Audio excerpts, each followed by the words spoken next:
Is Windows 11 really as buggy as they say it is? You're probably curious if you should upgrade your trusted Windows 10 to Windows 11, but you may have seen loads of YouTube videos warning about the doom of upgrading. But are these real concerns or the usual YouTube drama nonsense? So let's unpack this. I took the plunge and I upgraded my Intel Core i9 computer to Windows 11, and frankly, I'm in two minds about it. Did I do the right thing or should I have waited? I will say that I really like Windows 11 interface. I like the clean design, the new start and search. I even like the icons in File Explorer. It feels like a fresh coat of paint. However, there are some issues you need to know about that I wished I knew about before I took the plunge. Now, before we get into it, let's talk about how many people are freaking out about the serious bugs of Windows 11. Look, I'm not going to dive into each and every video, but I will say you need to look at the date of when these videos were posted. Many of these were posted 2 or 3 months ago, and they had early versions of Windows 11, not the version that we have right now. And yes, back then there were loads of bugs, and that's the point of getting in on the beta program or the Window Insider program. You get early access, but then you're going to discover loads of bugs. So where do we stand today? What bugs are still lurking around that may impact your decision of upgrading or not? If you're running an AMD CPU, and especially if you're a gamer, do not upgrade to Windows 11 right now. AMD and Microsoft have confirmed that you could suffer performance impact of 3 to 5% in affected applications, or 10 to 15% outlier possible in games commonly used for esports.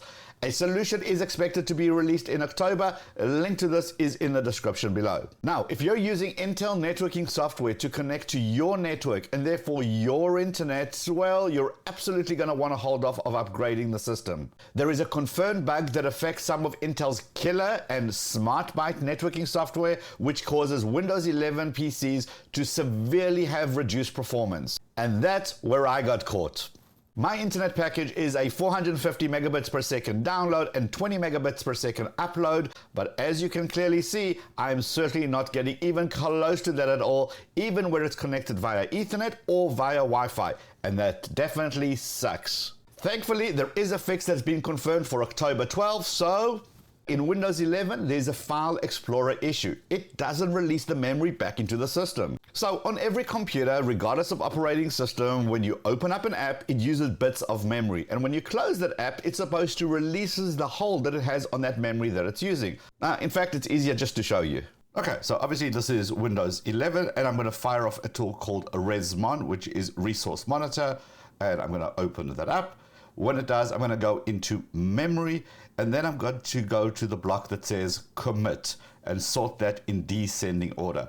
Now I can see everything that's running on my computer, and there is explorer.exe, and now we can see how much memory is currently being used. So now let's open up File Explorer, and then here you can see 439. So you can see that it's changed.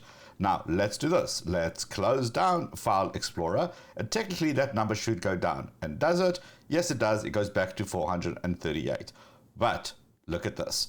So what I'm going to do now is I'm not going to open up one File Explorer, but I'm going to open up a whole bunch of the File Explorers. It's back up to 439. Let's open up a whole bunch more and watch that number skyrocket. And this is exactly what's supposed to happen. 479, 496, 519, 500 and 640. Okay, you can see the more I'm opening up, the more that those numbers are going up. But here's where the issue is. Right click on File Explorer and close all. Watch what happens. That number should come down. And does it? 545, 552, 552, and you see that it gets stuck and it doesn't ever go back to that 439 that we started off with. Okay, this is a weird one. When you click on the start button and you start typing something into search, nothing actually gets typed. Now this is an issue not just for obviously searching for documents, but this is how we typically access apps pretty quickly, and this is really impacting kind of the workflow. And the solution is even stranger. All you have to do is press Windows and R, that window pops up, simply close that window, doing nothing else, and magically you can start typing again. Super weird and super frustrating. Okay, so those are the bugs you need to be aware of. If you're still going to upgrade to Windows 11, make sure you watch this video first. Also check out this video over here that YouTube thinks you should watch. Hit the head down here to subscribe to this tech channel. I'll see you in this video. I'll see you in this video. Hey, I'll see you in both. Let's go.